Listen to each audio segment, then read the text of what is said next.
Hi అండి, ఈ డ్రెస్ని నేను అమెజాన్ నుంచి ఆర్డర్ చేశాను. అన్బాక్సింగ్ వీడియో షార్ట్స్లో అప్లోడ్ చేశాను. డింగు బర్త్డే రోజు చూసిన వాళ్ళు కూడా చాలా మంది అడిగారండి, అక్క ఇది ఎలా ఉంది, ఆఫ్టర్ వాష్ ఎలా ఉంది, దీని రివ్యూ చెప్పమని. సో మీకు కూడా యూజ్ అవుతుంది కదా అని ఇలా లాంగ్ వీడియోలో పెట్టానండి. వాష్ చేయక ముందు ఇలా ఉందండి ఫ్యాబ్రిక్ మొత్తము. గోల్డ్ కలర్ డాట్స్ వచ్చి ఎంబ్రాయిడరీ వర్క్ వచ్చిందనమాట నెక్కి మొత్తం. ఈ డ్రెస్లో టోటల్గా హైలైట్ ఏంటంటే చున్నీ అనమాట. ప్యాంట్ ఎలాస్టిక్గా వచ్చింది. సో ఇది నేను వాష్ చేసిన తర్వాత వీడియో అండి. నేను ఇక్కడ XXL ఆర్డర్ చేశాను. ఒకవేళ XXL వాళ్ళు ఎవరైనా ఉంటే XL ఆర్డర్ చేసుకోండి, చాలా పెద్దగా వచ్చింది. హ్యాండ్స్ కట్ చేశాను, కింద బాగా లాంగ్గా వచ్చిందనమాట.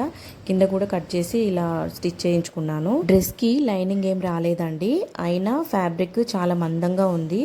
లోపల ఇలా జిగ్జాగ్ చేయడం వల్ల అసలు దారాలు అనేవి మనకు కనిపించవు. ప్యాంట్ విషయానికి వస్తే ఎలాస్టిక్ ఇచ్చారు, చాలా గట్టిగా ఉంది ఎలాస్టిక్.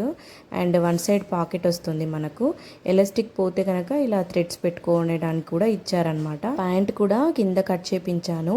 నాకు ఎక్స్చేంజ్ చేసుకునే టైం లేదు, సో అందుకే అడ్జస్ట్ అయ్యా బర్త్డేకి కావాలని చెప్పి.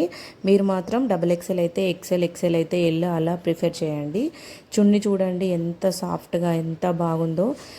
మధ్య మధ్యలో ఇలా చెమ్కీస్ వచ్చాయి, అయినా వాష్ చేసినప్పటికీ ఒక చెమ్కి కూడా పోలేదు. ఓవరాల్గా వాష్ చేసిన తర్వాత కలర్ పోలేదు, ఇంకా క్లాత్ కొంచెం మందంగానే అయ్యింది. డ్రెస్ లింక్ నేను డిస్క్రిప్షన్లో ఇచ్చాను, ఒకసారి చెక్ చేయండి.